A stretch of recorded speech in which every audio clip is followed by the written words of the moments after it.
शंभू और नंद किशोर दोनों नौजवान लड़के थे। उनके पिता किशोरी लाल जो कि शाही महल में नौकरी करते थे, लेकिन पिछले कई दिनों से वो बीमार चल रहे थे और बीमारी की वजह से उन्हें राजमहल से निकालकर दूसरा आदमी रख लिया गया था। उनकी बीमारी पर अब काफ़ी रकम खर्च हो चुकी थी। ऐसे हालात में घर की आमदनी जो कि अब ना के बराबर थी। दोनों लड़कों ने गांव में मजदूरी करना शुरू कर दिया था, लेकिन यहाँ पर उन्हें बहुत ही कम पैसे मिलते थे। इतनी आमदनी में घर का खर्च तो निकल जाता था, लेकिन पिता के इलाज के लिए वो रकम नहीं जुटा पा रहे थे। उनके पास एक काले रंग का घोड़ा था। ये घोड़ा देखने में बहुत ही तंदुरुस्त और शानदार था, जिसका नाम उन दोनों लड़कों ने बादल रखा था। ये घोड़ा उनके पास बचपन से ही था और उन्होंने घोड़े को बड़े ही लाड प्यार से पाला था। अपने बीमार पति का इलाज करवाने के लिए किशोरी लाल की पत्नी ने यह फैसला कर लिया कि वो अपने घोड़े बादल को बेच देगी और उससे जो भी रकम हासिल होगी उससे किशोरी लाल का इलाज किया जाएगा, ताकि वो फिर से तंदुरुस्त हो सके और उनके घर के हालात ठीक हो सकें। माँ ने इस फैसले के बारे में शंभू और नंद किशोर को बताया तो वे दोनों दुखी हुए और आज वो अपने प्यारे घोड़े को लेकर जानवरों की मंडी के नजदीक पहुंच चुके थे। तो शंभू एक जगह रुक गया और उसने नंद किशोर से कहा, नंदू जरा रुक तो, मेरे दिमाग में एक बहुत ही अच्छा उपाय आया है। देख, हम हमेशा की तरह गरीब तो नहीं रहेंगे। एक दिन हमारे पास भी बहुत सारा धन होगा। हम जिस किसी को भी अपने बादल को बेचेंगे, कुछ दिनों के बाद उसी रकम को वापस देकर अपने घोड़े को वापस खरीद लेंगे। ये सुनकर नंदू उछल पड़ा और बोला, वाह, बात तो तुम्हारी बहुत ही अच्छी है, लेकिन मेरे प्यारे भाई, ये तो सोचो, अगर हम किसी दिन इतने अमीर बन भी गए कि अपने घोड़े बादल को वापस खरीद सकें, तो हम उसे कहाँ तलाश करेंगे? हो सकता है कि उसके नए मालिक से हम फिर कभी ना मिल सकें। शंभू ने कहा, उसकी तुम चिंता मत करो। हम जिसे भी अपना घोड़ा बेचेंगे, मैं उस आदमी का पीछा करके उसका घर देख लूंगा और फिर कुछ महीनों के बाद हम उससे अपना घोड़ा वापस ले लेंगे। इसके बाद नंदू घोड़े को लेकर जानवरों की मंडी की तरफ चल दिया और फिर एक जगह खड़े होकर वो किसी ग्राहक का इंतजार करने लगा, जबकि शंभू वहीं पर एक जगह छिपकर ये सब देख रहा था। उसने इरादा कर लिया था कि वो उस आदमी का घर मालूम करके ही दम लेगा जो उसके घोड़े बादल को खरीदेगा। शंभू को वहां पर छिपे हुए काफी देर हो चुकी थी कि तभी उसके भाई नंदू के पास एक नौजवान आया। वो घोड़े को थपथपाते हुए नंदू से घोड़े के बारे में बातचीत करने लगा। फिर उसने अपनी जेब में से सोने के सिक्कों की एक थैली निकाली और नंदू को थमा दी। वो घोड़ा लेकर वहां से चला गया। सोने के सिक्कों से भरी हुई थैली पाकर तो नंदू की बाछें खिल गई। उसने थैली अपनी बगल में दबाई और सीधा अपने घर की तरफ चल दिया। शंभू जो कि ये सब कुछ देख रहा था, उसने सोचा, ये क्या, भैया तो रकम की थैली लेकर उसमें इतने खो गए कि अपने घोड़े को तो उन्होंने एक बार मुड़कर भी नहीं देखा। जबकि वो नौजवान घोड़े की लगाम को पकड़कर पैदल पैदल ही एक तरफ को जा रहा था। ऐसा लगता था जैसे उसे कहीं नजदीक ही जाना था, इसीलिए वो घोड़े पर सवार होने की बजाय पैदल ही चल दिया। शंभू उसके पीछे पीछे चलने लगा। वो दोनों कुछ ही दूर गए होंगे कि नजदीक ही एक सराय आ गई। नौजवान ने उस घोड़े को सराय के एक नौकर के हवाले किया और फिर सराय के अंदर चला गया। शंभू एक जगह पर खड़ा हुआ, सोचने लगा, अच्छा, तो ये नौजवान शायद किसी दूसरे नगर का रहने वाला है और वो अपने नगर वापस जाने वाला है और सराय में जरूर अपना सामान लेने के लिए आया होगा। ये सोचकर उसका दिल डूबने लगा। उसकी समझ में नहीं आ रहा था कि वो अब क्या करे। कुछ ही देर के बाद वो नौजवान सराय में से निकला। उसके हाथ में एक थैला था।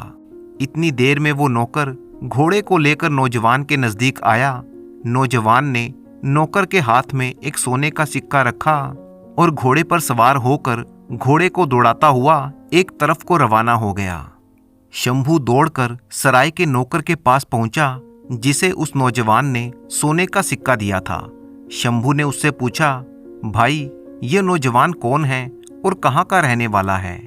नौकर ने शंभू की ओर गौर से देखा और बोला, क्यों बे छोकरे, मैं तुझे क्यों बताऊं कि वो हमारे पड़ोसी राज्य के एक व्यापारी का बेटा है और वो व्यापारी शहर सोना चांदी में रहता है। उस नौजवान का नाम सूर्य प्रताप है और वो अपने घर वापिस गया है। शंभू बोला, नहीं बताना तो मत बताओ, मैं भी मर नहीं जाऊंगा, लेकिन हाँ, मैंने सुना है कि शहर सोना चांदी की अंजीरें बहुत ही स्वादिष्ट होती हैं। क्या तुमने वहां की अंजीर खाई है? नौकर ने कहा, मैंने तो नहीं खाई, लेकिन मेरे दादा ने खाई थी। क्या तुम्हारा उस शहर में कोई चक्कर लगेगा? शंभू ने कहा, हाँ, मैं वहां पर जाऊंगा, वहां पर मुझे एक बहुत ही जरूरी काम है। नौकर बोला, तो ठीक है, तुम ये सोने का सिक्का रख लो और मेरे लिए वहां से अंजीरें लेते आना। मेरा नाम संतोष है। शंभू वो सोने का सिक्का लेकर वहां से चल दिया। उसे बहुत ही भूख लगी थी। उसने बाजार से कुछ मिठाई खरीद कर खा ली और बाकी की रकम लेकर उसने शहर सोना चांदी जाने का फैसला कर लिया, क्योंकि वो अपने प्यारे घोड़े बादल को लिए बिना घर वापस नहीं जाना चाहता था। मगर परेशानी तो ये थी कि उसका घोड़ा वहां से कोसों दूर शहर सोना चांदी के एक व्यापारी के बेटे के पास था। अगर वो वहां पहुंच भी जाता तो इतने बड़े शहर में वो उस व्यापारी के बेटे सूर्य प्रताप को कहाँ ढूंढता। ये सोचते सोचते वो एक बगीचे में जा पहुंचा और एक पेड़ के नीचे बैठते ही उसे गहरी नींद आ गई। अभी वो कुछ देर के लिए सोया ही था कि अचानक वहां पर बाग का मालिक अपने 4-5 नौकरों के साथ आ पहुंचा। वो एक लंबा चौड़ा आदमी था जिसकी मूछें बड़ी बड़ी थीं। उसने शंभू को ठोकर मारी और बोला, क्यों बे, क्या ये बगीचा तेरे बाप का है जो यहाँ पर इतने आराम से लेटा है? शंभू आंखें मलता हुआ उठा और उसे देखकर बुरी तरह से डर गया। उसने भागने का इरादा किया। इससे पहले कि वो भागता, बगीचे के मालिक और उसके नौकरों ने शंभू को दबोच लिया। बगीचे का मालिक कहने लगा, अब तू मेरी कैद में है, और फिर वो सभी शंभू को पकड़कर एक घर के अंदर ले गए जो उसी बगीचे में बना हुआ था। उस आदमी ने शंभू को एक कमरे के अंदर धक्का दे दिया। बगीचे का मालिक कहने लगा, सुन बे लड़के, मेरा नाम मंगल डाकू है। और फिर उसने अपने साथी से कहा, इस लड़के को भी कुसुमलता के साथ बंद कर दो, इसको भी उसी के साथ बेच देना। इसके बाद शंभू को एक तहखाने में बंद कर दिया गया, जहां पर पहले से ही एक बहुत सुंदर लड़की मौजूद थी। उस लड़की ने पूछा, कौन हो तुम? शंभू ने कहा, मेरा नाम शंभू है और मुझे ये डाकू जबरदस्ती यहाँ पर ले आए हैं, लेकिन आप कौन हैं? लड़की बोली, मैं बदकिस्मत कुसुमलता हूँ। जब से मैंने होश संभाला है, अपने आप को इस मंगल डाकू के कब्जे में ही पाया है। पहले वो मुझसे अपने घर के सारे काम करवाता था, लेकिन अब वो मुझसे शादी करना चाहता है और मैंने इस बात से इनकार कर दिया है, जिससे नाराज होकर उसने मुझे इस तहखाने में बंद कर दिया है और अब वो मुझे एक दासी बनाकर शहर सोना चांदी में किसी अमीर आदमी को बेच देगा। शहर सोना चांदी का नाम सुनकर शंभू बुरी तरह से चौंक गया। कुसुमलता ने उदास होकर आगे कहा, ना जाने मेरे माता पिता कौन हैं। शंभू बोला, मंगल डाकू तो मुझे भी बेचने की बात कर रहा था। कुसुमलता ने कहा, अगर मंगल डाकू ने तुम्हें मेरे साथ बेच दिया तो तुम कभी भी अपने घर का मुंह नहीं देख पाओगे। शंभू ने कहा, शहर सोना चांदी जाने की मेरी बहुत ही इच्छा है। कुसुमलता बोली, अच्छा, भला तुम वहां पर जाकर क्या करोगे? शंभू मुस्कुराते हुए कहने लगा, क्योंकि वहां पर मेरा दोस्त, मेरा घोड़ा बादल है। इसके बाद शंभू ने अपनी सारी राम कहानी विस्तार से कुसुमलता को बता दी। सारी बात सुनने के बाद कुसुमलता कहने लगी, तुम्हारी कहानी तो बहुत ही अजीबोगरीब है। ऐसा लगता है कि तुम्हें अपने घोड़े बादल से बहुत ही प्यार है। अगले दिन सुबह जब वे दोनों उठे तो डाकुओं के एक साथी ने उन्हें खाने के लिए खाना दिया। कुछ देर के बाद मंगल डाकू तहखाने में आया और कुसुमलता से कहने लगा, कुसुमलता, मैं तुम्हें कितनी बार कह चुका हूँ कि तुम मुझसे शादी कर लो, लेकिन तुम इस बात के लिए राजी क्यों नहीं होती? देखो मेरे पास कितनी धन दौलत है, मैं चाहूं तो पूरे शहर को खरीद लूं। मेरे नाम से लोग थर थर कांपते हैं, फिर भी तुम्हें शादी करने से इनकार क्यों है? कुसुमलता ने कहा, मंगल सिंह, तुमने बचपन में ही मुझे मेरे माँ बाप से अलग कर दिया था। भला ऐसे इंसान के साथ मैं शादी कैसे कर सकती हूँ? मंगल डाकू बोला, तू कभी भी अपने माँ बाप से नहीं मिल सकेगी। मैंने एक काफिले को लूटते समय तुझे एक बूढ़े आदमी से छीना था। वो बूढ़ा आदमी ही तेरा बाप होगा, और अब तक तो वो कब का मर भी चुका होगा। ये सुनकर कुसुमलता की आंखों में आंसू आ गए। डाकू मंगल ने कुसुमलता से कहा, सुन लड़की, मैं तुझे आखिरी बार पूछने के लिए आया हूँ कि क्या तू मुझसे शादी करेगी या नहीं? अगर तू मुझसे शादी करेगी तो तेरी जिंदगी राजकुमारियों से कम नहीं होगी, वरना मैं तुझे किसी अमीर आदमी की नौकरानी बनाकर बेच दूंगा। कुसुमलता बोली, मुझे उसकी परवाह नहीं है। ये तो अच्छा ही होगा कि मुझे तुम जैसे जालिम डाकू से छुटकारा मिल जाएगा। ये सुनकर डाकू मंगल को गुस्सा आ गया और वो पैर पटकते हुए वहां से चला गया। थोड़ी देर के बाद डाकू मंगल फिर से वहां पर आया और उसके साथ उसका एक साथी भी था। डाकू मंगल ने अपने साथी से कहा, नूरा, तू इस लड़की को अपने साथ ले जा और ले जाकर शहर सोना चांदी में से बेच दे। किसी ऐसे अमीर आदमी के पास बेचना जो इसे दासी बनाकर रखे और दिन रात इससे काम करवाए, खाने को इसे रूखी सूखी दे और पहनने के लिए फटे पुराने कपड़े दे, तभी इसके होश ठिकाने आएंगे। नूरा बोला, उस्ताद, इतनी दूर जाने की क्या जरूरत है? हम इसे अपने शहर में भी बेच सकते हैं। मंगल बोला, नहीं, ये हमारे ठिकाने को अच्छी तरह से जानती है, इसलिए इसे यहाँ पर नहीं बेच सकते।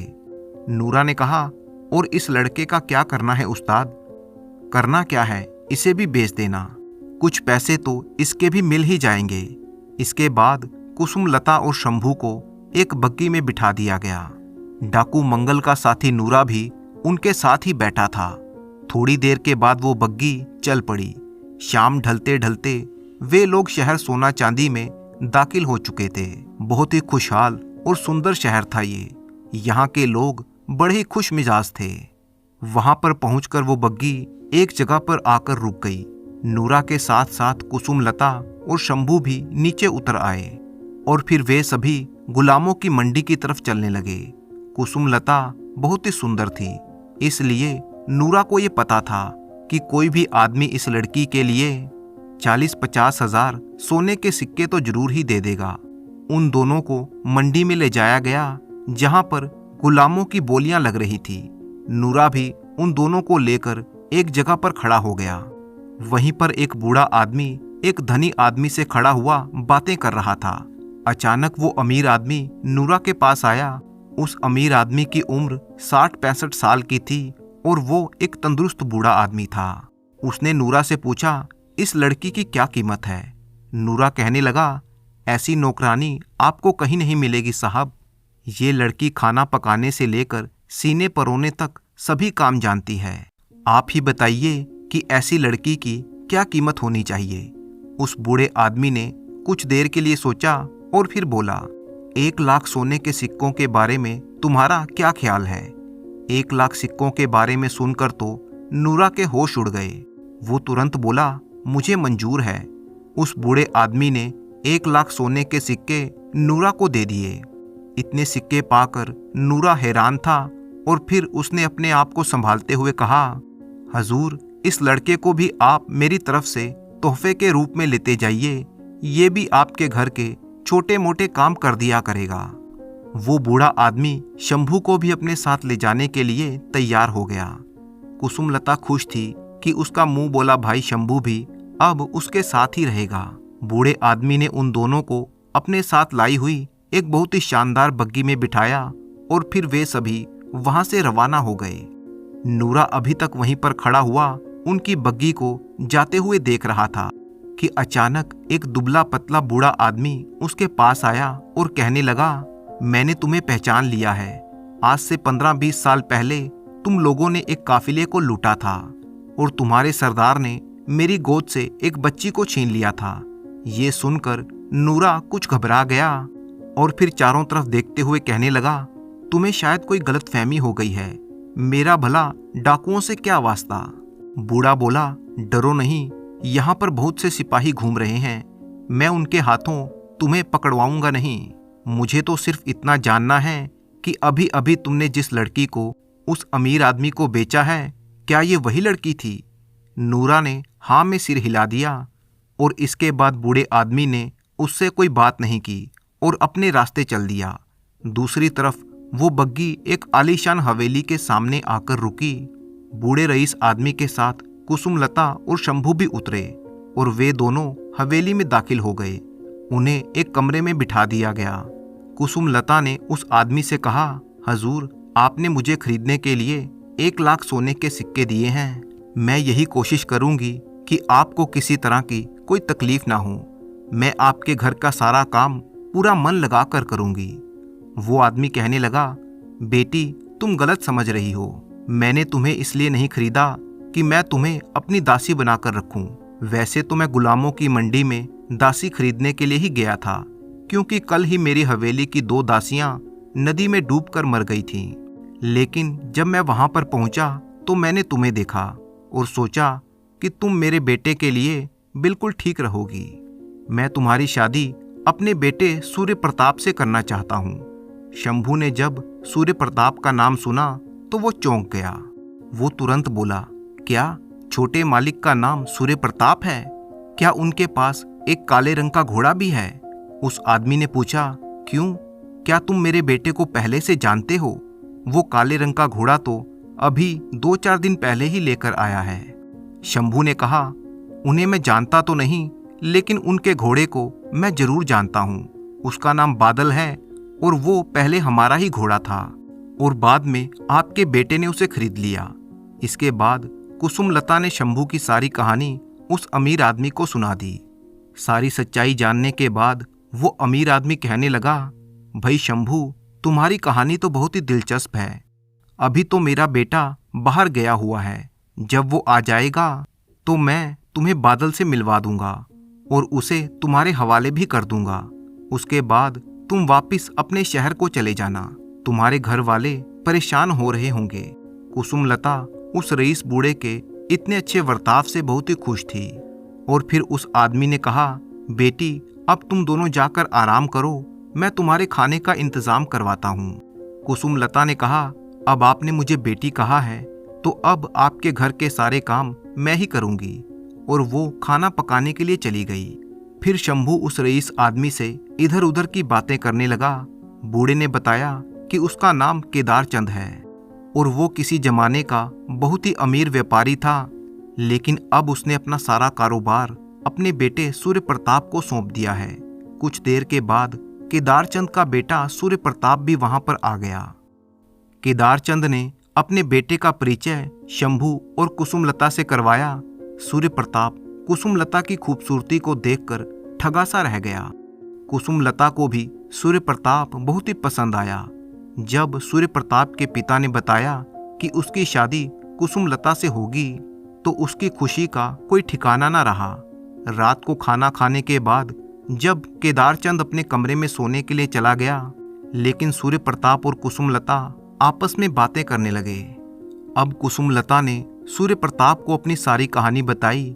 सारी बात जानकर सूर्य प्रताप ने दुखी होते हुए कहा, काश मैं तुम्हारे माता पिता को ढूंढ सकता। कुसुमलता बोली, मेरे ख्याल से मेरे पिता वही थे जिनकी गोद से मुझे डाकू मंगल ने छीना था। इसके बाद सूर्य प्रताप को शंभू की कहानी भी पता चल गई। उसने शंभू से कहा, क्योंकि मेरा घोड़ा बीमार हो गया था और मर चुका था, इसलिए मैंने वो नया घोड़ा खरीदा था। लेकिन तुम चिंता मत करो, तुम्हारा बादल तुम्हें मिल जाएगा और मैं खुद तुम्हें तुम्हारे घर छोड़कर आऊंगा और उन डाकुओं को भी मैं गिरफ्तार करवाऊंगा। बातों ही बातों में काफी रात हो चुकी थी और फिर वे सभी लोग सो गए। उधर मंगू डाकू के साथी नूरा के साथ जिस बूढ़े की मुलाकात हुई थी वो एक सेठ के यहाँ पर नौकर था। उस बूढ़े का नाम रोशन था। अब उस आदमी को इस बात की तसल्ली हो गई थी कि डाकू ने जिस लड़की को उसके हाथों से छीना था वो लड़की ही कुसुमलता थी। इसके बाद वो अपने मालिक के पास पहुंचा, जिसका नाम था दिलावर। दिलावर अभी तक नौजवान ही था। अपने पिता की मृत्यु के बाद उसे ये सारा कारोबार मिला था, लेकिन अपने पिता की कमाई हुई दौलत को वो दोनों हाथों से लुटा रहा था। बूढ़ा नौकर रोशन जब अपने मालिक के घर पहुंचा तो उसने देखा कि उसका सेठ दिलावर किसी गहरी सोच में बैठा हुआ था। रोशन ने कहा, मालिक, आपकी तबीयत तो ठीक है, आप कुछ परेशान से दिखाई दे रहे हैं। दिलावर ने कहा, बाबा, पिता को गुजरे हुए काफी समय बीत चुका है। मैं सोच रहा था कि उनकी संपत्ति आखिर कब तक चलेगी, क्यों ना मैं भी कोई काम धंधा शुरू कर दूं। बूढ़ा रोशन बोला, अरे काम करें आपके दुश्मन, मैं तो एक ऐसी खबर लाया हूं कि सारी दुनिया की दौलत अब आपके कदम चूमेगी। दिलावर बोला, क्यों, क्या कहीं से कोई खजाना मिल गया है? ऐसी कोई बात नहीं है, लेकिन फिर भी मैं आपको यकीन दिला सकता हूँ, आपको इतनी दौलत मिलेगी कि सारी जिंदगी आपको कोई कमी नहीं होगी। अब आप मेरी बात को ध्यान से सुनिए। याद है, आज से 20 साल पहले जब मैं राजा के यहाँ पर माली का काम करता था, मेरी शादी हो चुकी थी और मेरा एक 2 साल का बेटा भी था, जो मेरी शादी के 15 साल बाद पैदा हुआ था। मैं बहुत ही गरीब आदमी था और हर हालत में मैं अमीर बनना चाहता था। इसीलिए मैं हमेशा अमीर होने के तरीके ढूंढता रहता। एक दिन की बात है, मैंने राजा की छोटी सी बेटी को महल के बगीचे में खेलता हुआ देखा। शायद वो दासियों से नजरें बचाकर वहां पर आ गई थी। राजकुमारी को देखकर मेरे मन में एक तरकीब आई। मैंने सोचा कि अगर बड़े होकर मेरे बेटे की शादी राजकुमारी से हो जाए तो हमारी किस्मत बदल जाएगी और फिर दोनों की शादी के लिए मुझे कम से कम 18 साल का इंतजार करना पड़ेगा। लेकिन इतनी दौलत हासिल करने के लिए मुझे ये इंतजार भी मंजूर था। मेरा इरादा ये था कि मैं राजकुमारी का अपहरण करके उसे कहीं पर छुपाकर उसका पालन पोषण करूंगा। जब वो बड़ी हो जाएगी तो उसकी शादी अपने लड़के से कर दूंगा। शादी के बाद मैं खुद ही ये बात राजा को बता देता कि मेरे बेटे की जिस लड़की से शादी हुई है वो राजा की खोई हुई राजकुमारी है, और फिर राजा अपनी बिछड़ी हुई बेटी से मिलकर बहुत ही खुश हो जाता। मेरे बेटे को भी वो अपना दामाद मान लेता। बूढ़े नौकर की कहानी सुनते सुनते दिलावर ने कहा, तुमने ये बात तो सोची ही नहीं कि अगर राजा तुमसे पूछता कि उसकी बेटी तुम्हें कैसे मिल गई तो तुम क्या जवाब देते? बूढ़ा रोशन बोला, मैंने उसके लिए भी एक तरकीब सोच ली थी। मेरी एक बुआ दूसरे राज्य में रहती थी। मैंने सोच लिया था कि मैं राजकुमारी को उसके पास छोड़ दूंगा। राजा अगर पूछता तो वो कह सकती थी कि ये लड़की उसे सालों पहले एक जंगल में मिली थी। ये सारी योजना बनाकर मैंने राजा की बेटी को घास के गट्ठड़ में छुपाकर अपने घर ले आया। राजकुमारी के खो जाने की वजह से महल में बहुत ही हंगामा हुआ और उसे बहुत ही ढूंढा गया, मगर वो मिलती कैसे? वो तो मेरे घर के तहखाने में थी। कुछ दिनों के बाद सारा मामला ठंडा पड़ गया। मेरी पत्नी को इस बारे में पता था और वो मेरे बेटे को संभालती और राजकुमारी का भी ध्यान रखती। आखिरकार एक दिन मैंने राजा की नौकरी छोड़ दी और उस लड़की को दूसरे राज्य में रहने वाली अपनी बुआ के पास ले जाने के लिए तैयार हो गया। मैंने राजकुमारी को अच्छी तरह से छुपाकर घोड़ा गाड़ी में रखा और फिर वहां से चल दिया। मेरी पत्नी भी इस बात से बहुत ही खुश थी। अभी थोड़ी ही देर हुई थी कि मुझे याद आया, राजकुमारी रास्ते में क्या पिएगी?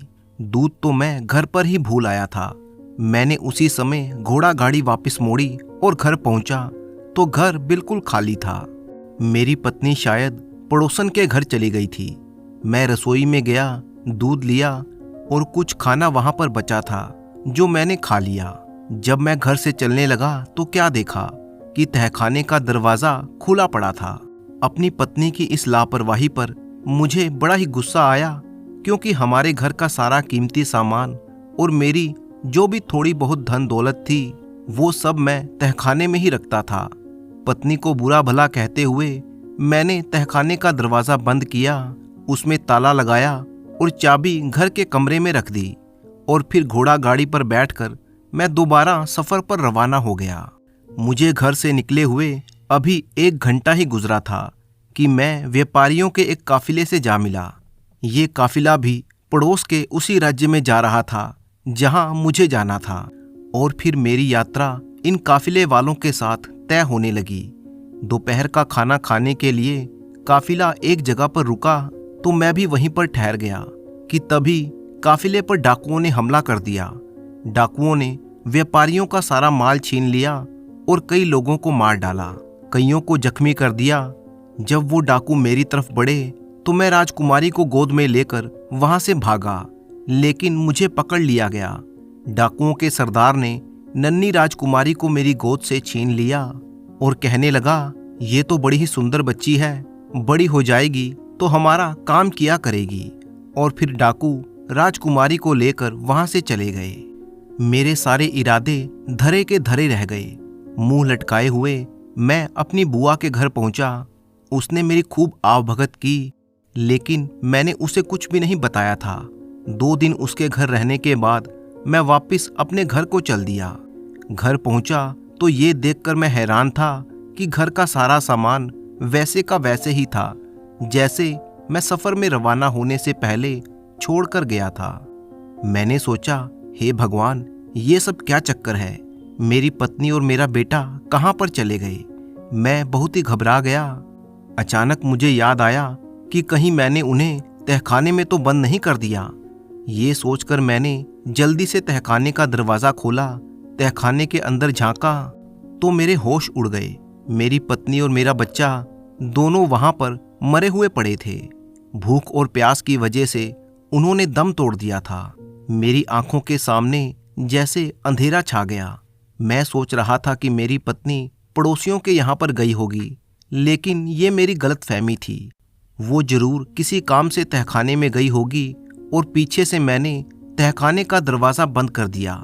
मेरी पत्नी चीखी चिल्लाई तो जरूर होगी, लेकिन तहखाने की दीवारें बहुत ही मोटी थी और दरवाज़ा भी बहुत ही मजबूत और मोटा था, इसलिए अंदर की आवाज़ बाहर नहीं आई होगी। खैर, मैं रो पीट कर चुप हो गया।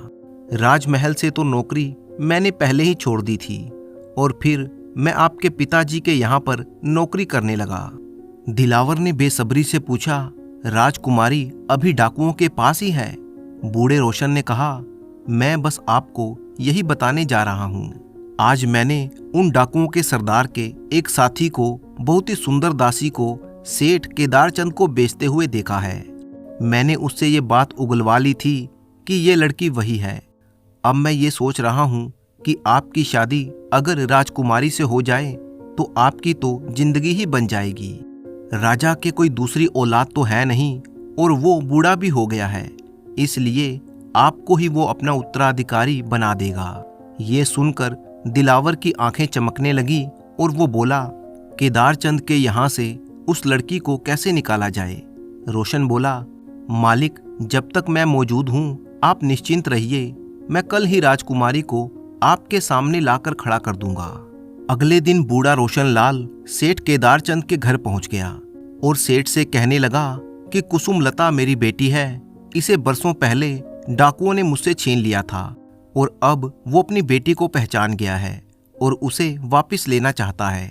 कुसुमलता ने जब ये बात सुनी तो वो भी बूढ़े रोशन लाल की बातों पर विश्वास करने लगी, क्योंकि डाकू मंगल से भी उसने हमेशा यही सुना था कि उसने कुसुमलता को एक बूढ़े के हाथों से छीना था। उसने भी मान लिया कि ये बूढ़ा रोशन उसका पिता है और कहने लगी, सेठ केदारचंद जी, ये मेरे पिता ही हैं। केदारचंद को पहले तो रोशन की बातों पर विश्वास नहीं था, लेकिन जब कुसुमलता ने भी हामी भर दी तो वो भी रोशन लाल की बातों से सहमत हो गया।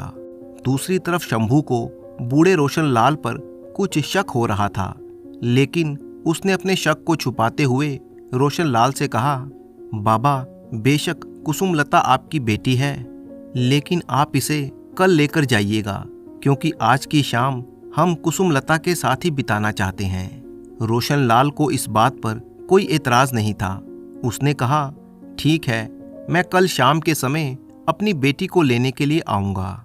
और फिर रोशन लाल वहाँ से विदा हो गया, जबकि शंभू छिपते छिपाते रोशनलाल का पीछा करने लगा। रोशनलाल जब अपने मालिक के घर में दाखिल हुआ तो उसने अपने मालिक को सारी बात बताई कि मैं सारा मामला तय करके आया हूँ, कल कुसुमलता हमारे घर में होंगी। उन बेचारों को ये बात नहीं मालूम थी कि कुसुमलता असल में राजा की बेटी है। और फिर मालिक, आप कुसुमलता से शादी कर लेना, इस तरह से आप राजा के उत्तराधिकारी बन जाओगे। मैंने जो बरसों पहले कुसुमलता को राजा के महल से चुराते समय जो सपना देखा था, आज वो सपना पूरा होने वाला है। शंभू जो कि दबे पांव उस घर में दाखिल हो चुका था और वो कमरे की खिड़की से उन दोनों की सारी बातें सुन रहा था। वो हैरान था कि कुसुमलता राजा की बेटी है और सारी सच्चाई जानने के बाद वो जिस तरह से दबे पांव आया था उसी तरह से वो मकान से निकल गया और सीधा राजा के महल में पहुंच गया। उसने राजा को सारी बात बताई कि बरसों पहले जो आपकी बेटी महल से गायब हुई थी वो रोशनलाल ने चुराई थी और आज वो सेठ केदारचंद के घर में है।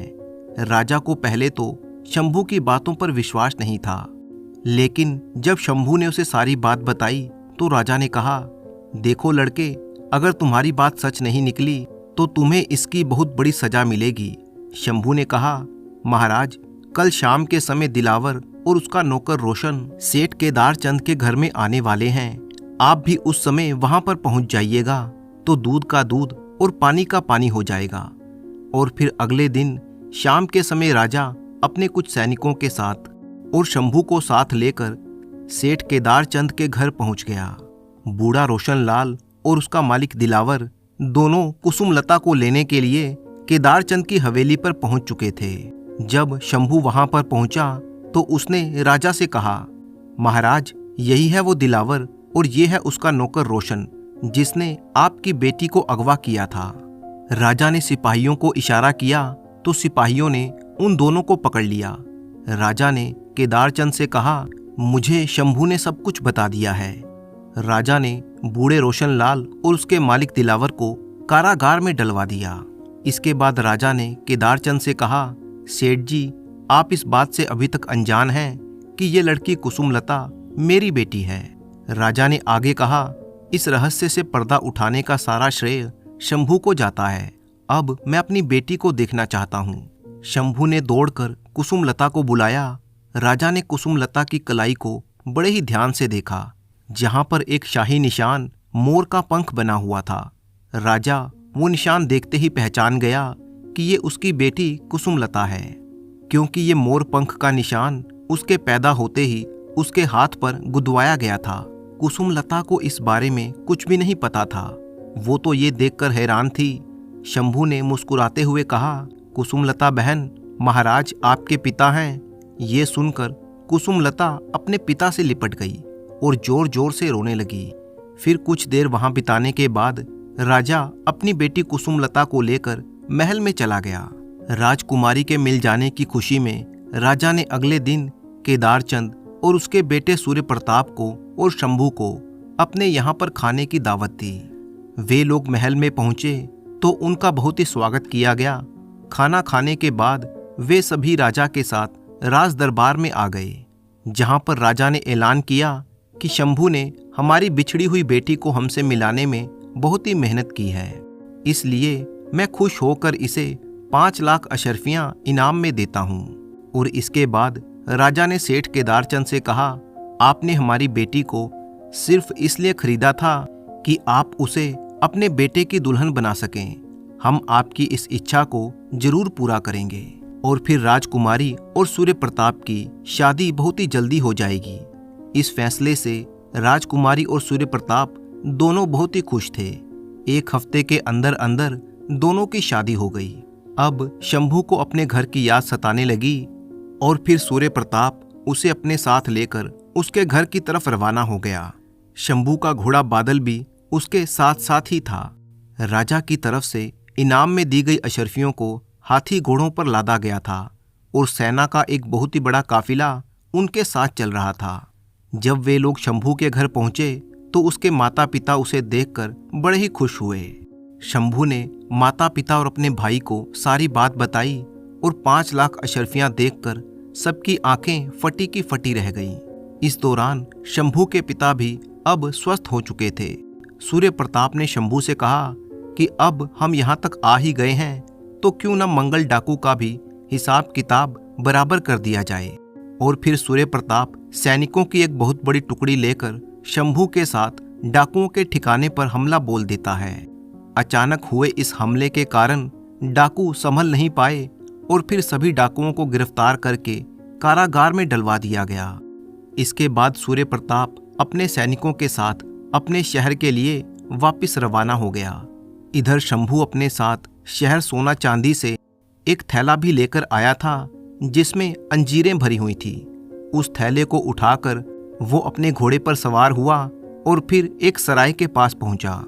उसने सराय पर दस्तक दी तो दरवाजे पर वही नौकर आया जिसका नाम संतोष था। शंभू ने वो थैला उसे सौंपते हुए कहा, लो भाई, अपनी अंजीरें संभालो। संतोष ने कहा, अरे भाई, तुम तो बहुत ही ईमानदार हो। मुझे तो लगा था कि तुम मेरा सोने का सिक्का लेकर चंपत हो चुके होंगे। इसके बाद शंभू वहां पर ज्यादा देर नहीं रुका, वो वापस अपने घर लौट आया। अब शंभू और उसका परिवार अपने घोड़े बादल के साथ खुशी से रहने लगा। अगर देखा जाए तो इस घोड़े की वजह से ही उसका जीवन बदल गया था। शंभू का जब भी मन करता तो वो अपनी मुंह बोली बहन राजकुमारी कुसुमलता से मिलने के लिए चला जाता। तो दोस्तों, इसी तरह की मज़ेदार कहानियाँ देखने के लिए आप चैनल को सब्सक्राइब कर लीजिए। वीडियो अच्छी लगी तो इसे लाइक कीजिए और साथ ही अपने अच्छे कमेंट करना बिल्कुल मत भूलिएगा। तो मिलते हैं आपसे किसी अगली कहानी में। तब तक के लिए अपने दोस्त राणा मंजीत सिंह को अनुमति दीजिए।